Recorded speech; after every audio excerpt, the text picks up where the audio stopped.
monetization ရထားတဲ့လူဆိုရင် disqualifying video ဖြစ်သွားနိုင်ပါတယ်ခင်ဗျအားလုံးပဲမင်္ဂလာပါခင်ဗျကျွန်တော်ဖြစ်ကြပါဒီနေ့မှာကျွန်တော်က Umi TV လောက်တဲ့လူတွေထဲဒီအချက်လေးတွေကိုမသိသေးတဲ့လူတွေအတွက်ပြင်ဆင်လို့ရအောင်ပြောပြပေးခြင်းလို့ပါခင်ဗျပထမဆုံးချက်အနေနဲ့ကျွန်တော်တို့ Umi TV ကိုကျွန်တော်တို့ Play Store နဲ့ App Store တို့ကနေပြီးတော့ download လုပ်လို့ရမှာမဟုတ်တော့ပါဘူးခင်ဗျအဲ့ဒါကြောင့်မလို့ကျွန်တော်တို့ Google တို့ Safari တို့ကနေတွားပြီးတော့ omitv.com ဆိုပြီးတော့ရှားမှာဖြစ်ပါတယ်ခင်ဗျဒုတိယချက်အနေနဲ့ကျွန်တော်တို့ TikTok မှာ omitv video တွေကိုတင်တဲ့အခါမှာလုံးဝကိုက screen record လုပ်ထားတဲ့အတိုင်းတင်မယ်ဆိုရင် monetization ရထားတဲ့လူဆိုရင် disqualifying video ဖြစ်သွားနိုင်ပါတယ်ခင်ဗျဘာလို့လဲဆိုရင်သူတို့ကဒီ omitv video တွေကိုလုံးဝ editing လုပ်ရမယ် over reaction over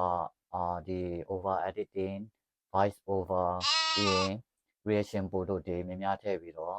editing လုပ်ခိုင်းပါတယ်ခင်ဗျအဲဒါကြောင့်မလို့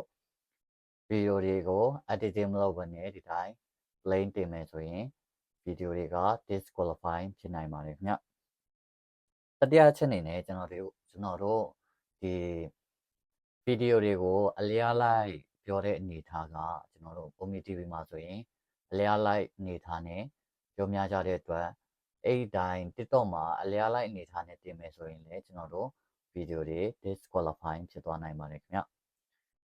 အဲ့ဒါကိုဘယ်လိုလုပ်လို့ရမလဲဆိုရင်ကျွန်တော်တို့အပေါ်အောက်ပြောတဲ့အနေထားပုံစံကျွန်တော်အခုကျွန်တော်တင်နေကြပုံစံအတိုင်းTikTok မှာတင်မယ်ဆိုရင်video ကအဆင်ပြေနိုင်ပါတယ်ခင်ဗျTikTok မှာဒီ Umi TV လောက်တဲ့လူတွေက reach ပိုများပါတယ်ခင်ဗျဘာလို့လဲဆိုရင်သူက editing လုပ်အဲ့လိုလောဆယ်သူကဒီ video တွေကဒီ monetization pass ဖြစ်သွားနိုင်ပေမဲ့နောက်ကျရင်သူက manual ဒီပြန်ပြီးတော့ check လုပ်တဲ့ခါကျရင်ကျွန်တော်တို့ video တွေကဒီ editing မလုပ်ထားတာတွေ့သွားတာတွေဖြစ်အဲ့လိုအခြေအနေမျိုးမှာဆိုရင်ကျွန်တော်တို့video တွေက disqualifying ဖြစ်သွားနိုင်ပါတယ်ခင်ဗျ